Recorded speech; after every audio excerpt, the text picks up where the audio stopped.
Rick and Morty, 10 villains ranked by actual threat level.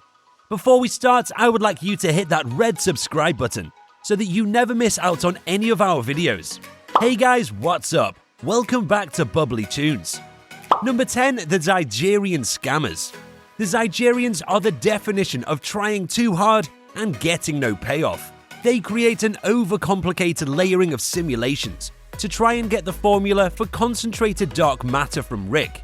And not only do they mishandle the acquisition and allow an unsuspecting Jerry to tag along and get a classic Rick and Morty B-story pitching hungry for apples, but they also end up blowing themselves up in the process.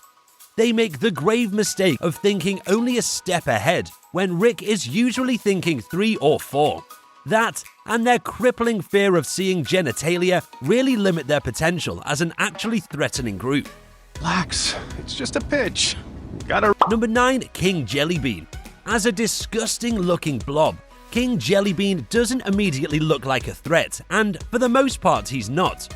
But his assault on Morty and his apparent predilection for less than savory activities, as seen in the box they discover after his death, make him especially slimy. There's no place in any world for people who prey on minors, and King Jellybean's actions had a lasting and permanent effect on Morty and the countless other victims that he had. Although Rick avenged Morty by killing King Jellybean, he left a lot of emotional destruction in his wake. Introduce you to our beloved king so that he may thank you personally. No, it's cool. Number 8, the Space Snake Army. After Morty meddles in the Space Snake timeline, they create time travel to come to Earth and fight over killing Morty. They put up a pretty good fight, so much so that Rick and Morty don't stick around to combat them physically.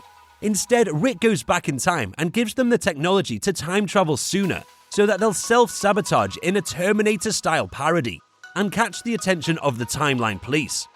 After they go back and scare a cave snake into not using tools, the threat is pretty much gone, except the extra work created for Rick and Morty, who have to learn snake math and sew snake costumes to complete their time loop.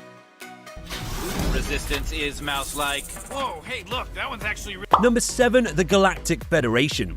The Galactic Federation had control over Earth for a brief period of time on the show, and for that, they're not entirely harmless. And although he turned himself in willingly, they did have Rick held prisoner. Similar to the Zygerians, their mistake was thinking that they could easily outsmart Rick, and underestimating Morty and Summer's ability to help Rick in his escape. They were a pain in Rick's butt for a long time, but the fact that their entire government was taken down by Rick, changing the value of their currency, is a huge flaw in their establishment. Number 6, Planetina. Although Planetina never faced off against Rick specifically, she has the power of the 4 elements and is pretty much immortal. In A Rick Convenient Mort, Rick and Morty dealt with the real issue of environmentalism, and Planetina did not handle her anger about fossil fuels well. The result was total destruction of a mine and the murder of all of its miners. Additionally, she is not Morty's biggest fan after their messy breakup, and she was holding on to a lot of anger towards him as she flew away. She hasn't returned since their split, but if she does, Rick and Morty will have a target on their backs for sure.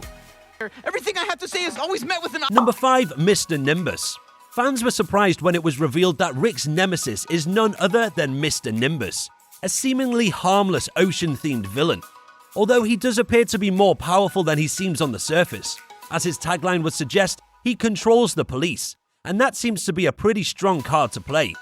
Rick believes that he is better than everyone, so for him to call someone his nemesis is a big deal. In Rick's own words, he's an ice-cold dick killer.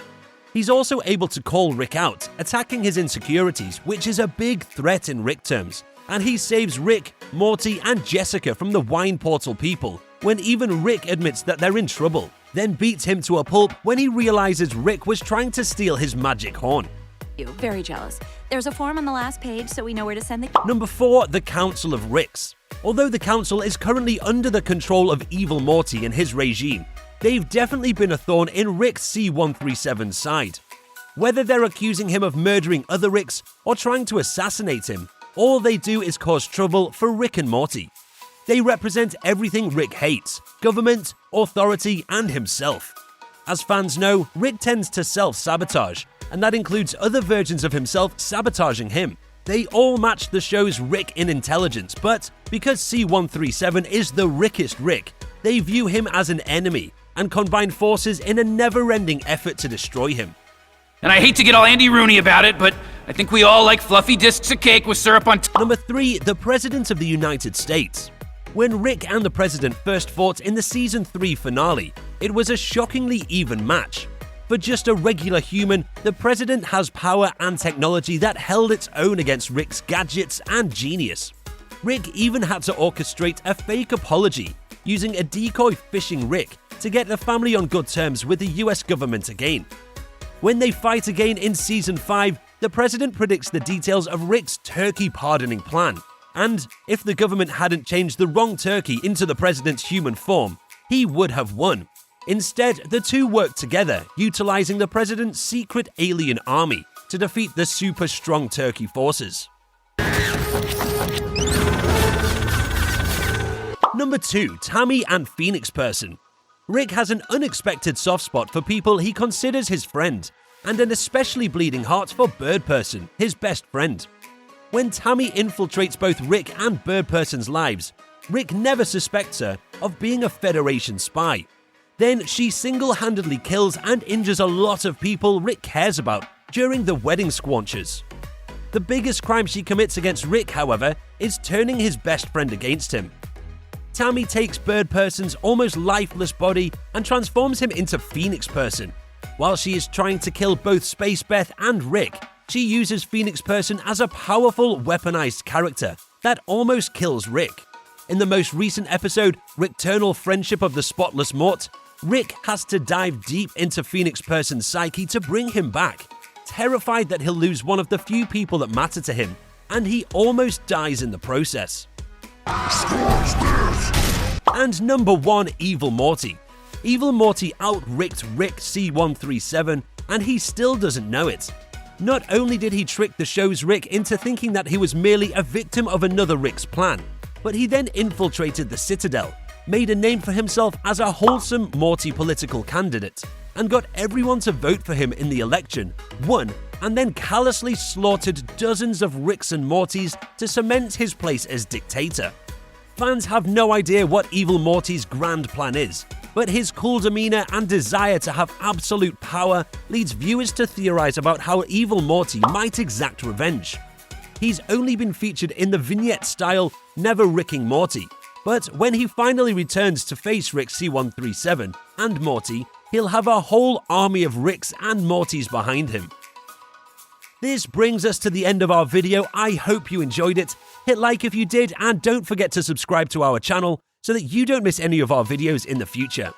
Also, watch the 2 videos that are on your screen, because I'm sure that you'll love them. With that, I'll see you in the next video.